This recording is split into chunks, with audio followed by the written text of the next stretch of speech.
Hello, welcome back. The top business stories live from Sky News coming up now.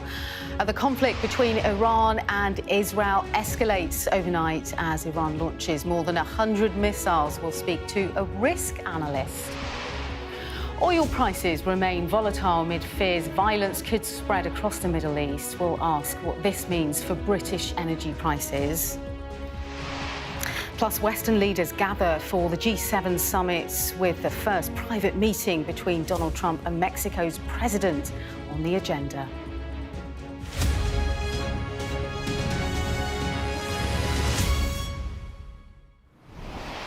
Good morning, this is Business Live with me, Leah Boleto. Now, we're entering the fourth day of the escalating conflict between Israel and Iran, with no signs of tensions easing. 224 people have been killed in Iran since Friday. This is according to the government, while Iranian attacks killed 24 people in Israel, according to the officials in Prime Minister Benjamin Netanyahu's office, and injured more than 500, we're hearing.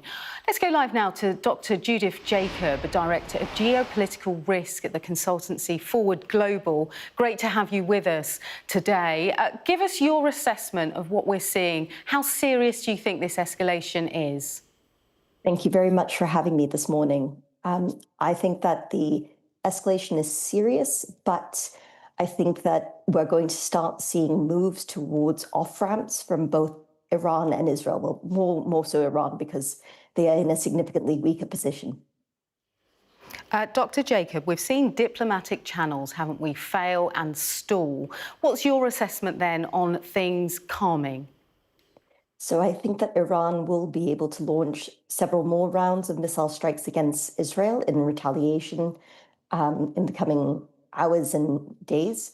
However, I think the Iranians are still looking for a way to de-escalate simply because they are unable to project power for a protracted period without facing significant retaliation from Israel. Israel has demonstrated that its capabilities are significantly greater than Iran, and Iran is unable to match not only the depths of those capabilities, but also Israel's intelligence infiltration of its country. So it will need to find a way out. Absolutely. And just from a geopolitical risk perspective, what are the flashpoints that you're looking out for in the coming days? So we will be looking at further Israeli strikes on other Iranian oil facilities, particularly on Karg Island, which is Iran's major oil export facility, as well as attempts by Iran to perhaps regionalize the conflict further by targeting the Straits of Hormuz with mines, or forcing its proxies, the Houthis, its one remaining proxy, I suppose, into acting further in the Gulf. And what impact do you think this is having on investor confidence and market stability generally? So interestingly, I think that the market has priced in a lot of this violence and escalation, particularly as people saw Israel's escalation in the last year or so as highly likely to continue, particularly under a Trump administration. So, for example, oil prices have not reacted particularly significantly over the past few days, despite this recent round of attacks by both sides. What's your sense? Are businesses, are governments reacting quickly enough? Yes, I think that governments have, issued the standard statements of condemnations. Calls for calm have taken place as well, and I'm sure there's a lot of back-channel negotiation happening at the moment. But like I said, businesses have priced in a lot of this tumult. And also, frankly, Iran really doesn't supply huge amounts of oil compared to other providers around the world. What's your message to global businesses watching this unfold currently? I would say always prepare for various scenarios, and having contingencies in place is extremely important. So wargaming out what could happen in the event of an escalation, but also recognizing that those are extreme scenarios, and having that sense of perspective, I think, is important so you don't overreact as well. And do you think this will reshape global supply chains? At the moment, I don't think that this event will have that impact. But I do think that the shipping industry is going to have to bear the brunt of protracted costs, particularly as ships are loath to go through the Red Sea already. And if the Straits of Hormuz becomes even more volatile, relying on the Cape of Good Hope and a longer route is going to become the norm. OK, really interesting to get your take, Dr. Judith Jacob. Thank you. Thank you. Now, renewed attacks by both sides in the oil-rich region over the weekend have led to volatile oil prices amid fears that the clash could widen across the Middle East. Well, joining me now is Joe McDonald, Chief Executive at TEM Energy. Joe, your take on what we've been seeing in the last few days? Yeah, thank you so much for having me. Effectively, trying to keep it as simple as possible, global oil prices, effectively a traded commodity, sets global gas prices, and then global gas prices set local gas prices. And because gas in the UK is the #1 price setter for electricity, we are seeing that businesses and people in the UK today are waking up to about an 8% increase in forward electricity prices, despite this being a conflict that has yet shown clear supply-demand impacts on oil and is happening across the rest of the world. Joe, just give me a sense of how TEM Energy is exposed in this region. Do you have a contingency plan? What's the conversations going on in the office? Yeah, so for us, we were actually expecting to see perhaps slightly more volatility this morning on the electricity prices. Predominantly, we think about how we set a strategy to communicate to customers about what's going on. The most important thing right now is to ensure that customers, in our case businesses, but also people at home, understand we saw what happened in 2022, and we've seen that potentially energy prices can increase significantly over a period of months if things continue to escalate, especially in critical resource and commodity areas. So for us, it's about engaging our customer base. That's the #1 thing we've done this morning, going out to all of them, letting them know where the electricity prices are and what potentially they can do about it. And if this does spread further into the Middle East and the region as a whole, what are the wider implications, do you think? Yeah, so I think it's a little bit of my pay grade to say exactly where electricity prices might go. But what we can see is, a 10% increase in your electricity price from Thursday to Monday is still significant. Yeah. What we know is in 2022, we saw prices increase by 300% over a 6-month period. So it's just really important to stay engaged with the market. We know that can be very frustrating for the average homeowner and the average business, but now is the time to keep an eye on that market to see if it continues to escalate in one direction or the other. And are there parallels, rather, with previous disruptions in the region and how you might then future-proof in the next coming months, I suppose? Yeah, so I think we've got sort of macro, micro. Fundamentally, because we rely on a wholesale market that is set by geopolitical events and often just volatility, the potential of prices increasing gets priced in a lot, and that hurts local businesses and homeowners in the UK. So we see a macro strategy, which is we really have to focus on decoupling our wholesale market from kind of your foreign commodity prices and focus a lot more on sovereign electrons and electricity creation, which means generating the electricity we need onshore and on our land. And that would provide a lot more protection with some reform of the wholesale market itself to businesses long term. Short term, generally all we're looking at is keeping an eye on the direction of the market and making sure customers are really engaged and don't get left behind like they did 2.5 years ago. And also keeping steady hands, really, messaging to your customers that you've got a hold of this in as much as you can, I suppose. Does that messaging happen? Yeah, absolutely. It's all about rebuilding trust. So many individuals are disengaged and disempowered after these repeated geopolitical events happening across the world that affect, your average business in the UK that has absolutely no control over those and absolutely no alternatives. So for us, it's about rebuilding that trust with customers, just making sure they have the information they need to make the right decisions for them as a business. And what's been the reaction? I mean, I know it's since Friday we've seen this escalation, and there are worries whether this could continue over the next few months. What's been the reaction to people that you've spoken to about what's happening? Well, you can imagine, right? So we've just about recovered, albeit electricity prices are still significantly higher than they were before 2022. But we've recovered significantly. A lot of it is a little bit of hopelessness and a bit of frustration that we might be facing a situation again where their business costs significantly increase due to the electricity price rising. So more than anything, it's just making sure that the customers have their information that they need, that they can make the right decisions and know what they can afford to pay for electricity. But we have to keep an eye on what happens over the next few days and certainly even weeks to see how generally commodity prices behave. Yeah, really, really interesting. Joe McDonald from Tem Energy, thanks for your take this morning. Thank you.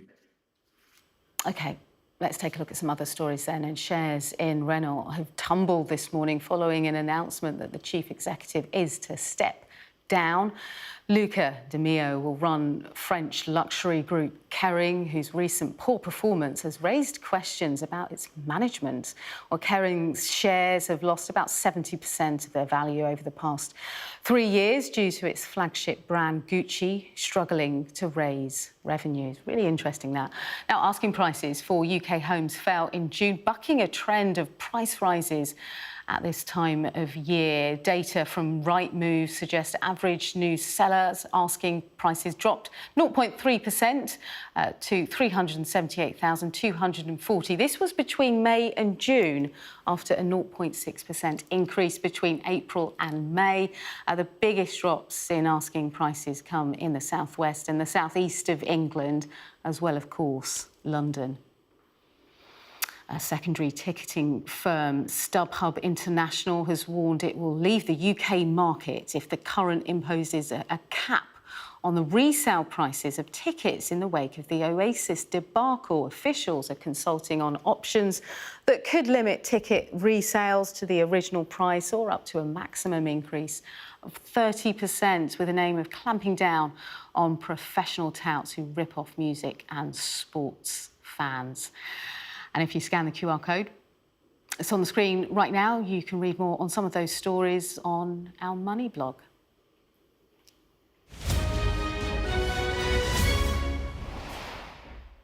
Well, let's take a look at how the markets are digesting the news from the Middle East. Joining me now is Russ Maud, Investment Director at AJ Bell. Russ, give us a sense. How are the markets reacting? Morning.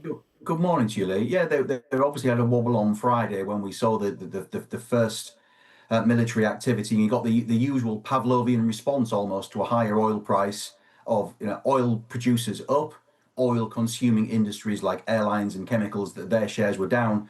Today things are a little bit calmer. European and UK markets are up around about 0.5% in total, and the US market is also stock market also showing a gain of around 1/3%. Helped perhaps by the fact that neither the oil nor the gas price have shot any higher today. Are you surprised by that, Russ? I can't pretend to be an expert on geopolitics. I guess there's probably some comfort being drawn from the fact that America seems keen to keep this at arm's length as best it can and act as a mediator and no more. It is a relief. Equally, we have seen Saudi Arabia and OPEC Plus ramp up production recently, so that is definitely helping. And Iran, 2 million barrels a day of export, isn't the world's biggest oil producer, though it could be a swing factor. A bigger challenge might be, again, we've heard this topic already, shipping lanes. About 1/5 of the world's oil and gas go through the Straits of Hormuz. So if there is an extended period of military tension, that could start to become an issue. Russ, what can you tell us about European markets? How exposed are they to this geopolitical risk?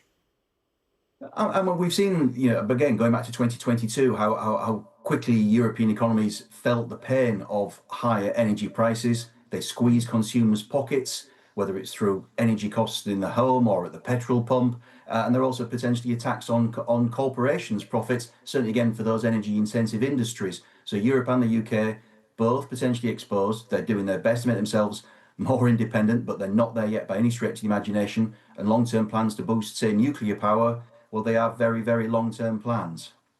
Ross, any signs of panic selling, or investors, are they relatively calm then?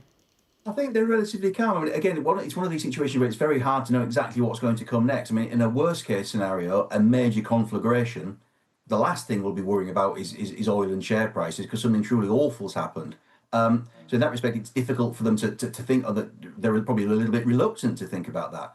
But in terms of putting up all the different pieces together, geopolitics, economics, supply, demand, it's really, really hard for them. You have seen oil prices come up from a low of nearly $60 to around $75. The comfort for consumers is that oil price is still below where it was a year ago, which, so we'll see what Ofgem does with the next energy price cap in the third quarter of this year.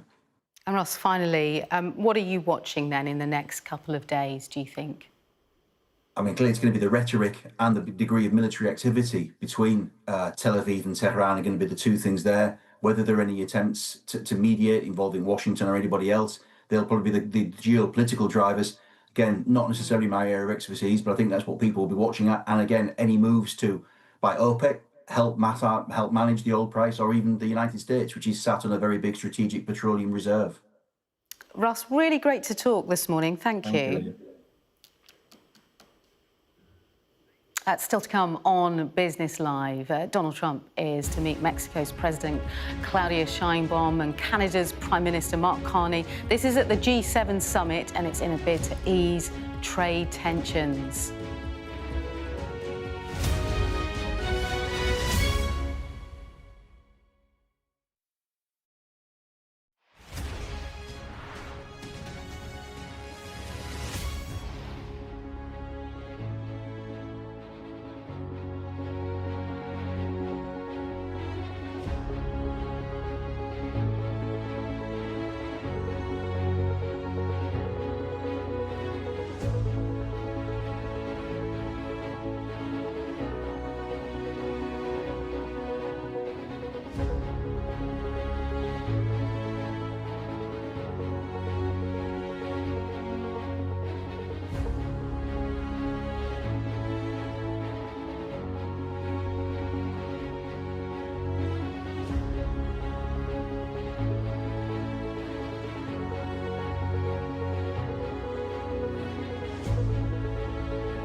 I'm Stephen Murphy, and I'm Sky's Ireland correspondent based here in Dublin. The waters of Ireland and Britain should be home to great white sharks. If there are great white sharks in this area, there's no reason they wouldn't come here to feed. It's basically a buffet on a beach. This could be not only a record-breaking storm, but potentially the most dangerous storm ever to hit Ireland.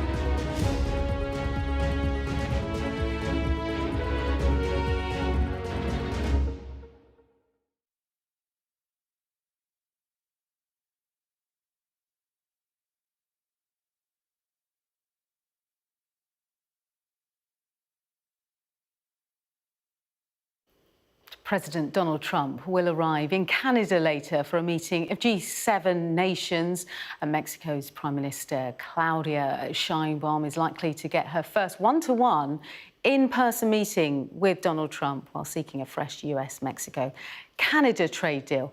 Meanwhile, Canada's Prime Minister Mark Carney will seek to balance standing up to Trump's calls to make Canada the 51st state while also aiming for a trade agreement. So lots on the agenda. Joining me now is Lizzie Galbraith, political economist at Aberdeen. Great to have you with us. So listen, trade would have been top of that agenda. hadn't the strikes between Iran and Israel taken place on Friday. What do you think will lead conversations?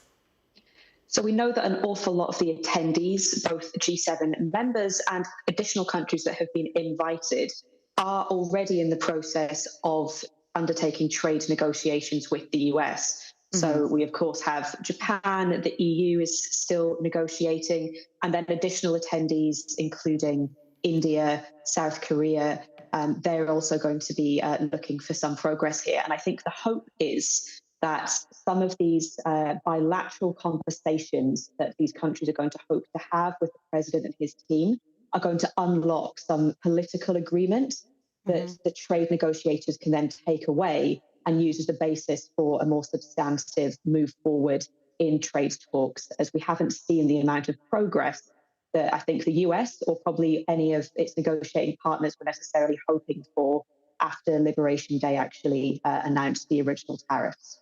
Do you think, Lizzie, there'll be much movement on Trump's tariffs between Mexico and the US, between Canada and the US? Is this the time, do you think that will happen? I think those talks haven't really been that substantive so far. We haven't really heard of any, big delegations moving between countries. We haven't heard of any substantive progress. Those talks seem further behind than the others, in part because they're very linked to the USMCA trade agreement. And we know that more substantive negotiations about the future of that agreement are likely to take place towards the end of this year and into next. So that's possibly not one where we're necessarily going to be expecting a very substantive amount of progress so far, although it's possible that we get some political announcement that the sides have talked and that they've sort of settled on the issues that they want to address in the future. We've had reporting, newspaper reporting, that Brussels negotiators hope that offering to accept, the US tariff, so a 10% flat rate across all of the European Union to exports into the United States will avert any higher duties on cars, on drugs, electronics. This is just local newspaper reporting. Do you think there's any weight in that? Is that something that you're hearing? We have heard that the Brussels negotiators are taking some steer from the UK-US agreement, in that the 10% baseline tariff remained intact, but we saw some move towards tariff-free quotas on some of the sectoral tariffs that the UK was most exposed to. So I think it is possible that that is a route that the EU negotiators go down. Now, whether that is enough for the US side, whether that addresses the concerns it has around EU-US trade sufficiently, I think is a different question, as there are more substantive issues that the US has raised with trade with the EU relative to the UK. So it's not necessarily a guarantee, I think, that just because that approach worked for the UK, it will work for the EU. But nonetheless, it could be that we start to see some progress towards a deal that involves some sort of sectoral carve-out, perhaps some form of tariff-free goods trade in exchange for what are likely to be larger EU concessions, I think, than we got in the US-UK deal. But absolutely no guarantee at this stage. I think it's still very much a work in progress on both sides. And given that those EU-US talks have moved relatively slowly so far, it's not a guarantee, I think, that we'll see meaningful progress at the G7, although that is, of course, the EU ambition. Yeah. And Lizzie, from a business perspective, what do you think markets and investors should be watching out for at this summit? So I think there are a few issues that we know are going to be on the agenda. Of course, progress on any trade deals would be viewed as a positive, I think. It would be viewed as a sign that Trump is back in deal-making mode, and therefore we're likely to see more meaningful progress towards some substantive trade announcements over the next few weeks. Investors, of course, have an eye on the 9th of July expiry of the reciprocal tariff pause and what comes next after that. So I think some meaningful progress towards some deals, even if it is a political agreement that isn't particularly substantive, would be viewed as a positive. The flip side, of course, is that we see no progress in any of the talks, and that might be viewed as a sign that the US isn't necessarily compromising on its core aims in some of these talks, and therefore these are going to take a bit longer, and we might see some prolonged tariff uncertainty continue to weigh on markets. The other issue that seems to be at play in the G7 is whether or not we'll see an agreement for the G7 to agree to back the EU's plans to introduce oil sanctions on Russia. Lizzie, thank you so much. Really great to get your inside track on these G7 summits and what to look out for ahead. Well, that's all from me for the moment. The afternoon edition of Business Live is back at 4:30. Our app gives you the very best of Sky News wherever you are. Breaking news, videos and analysis. Evidence of the crisis. Podcasts, watching us live. Live here from Washington. Wherever you get your podcast. All in one place. And all at just the touch of a screen. The Sky News app. Get the full story first.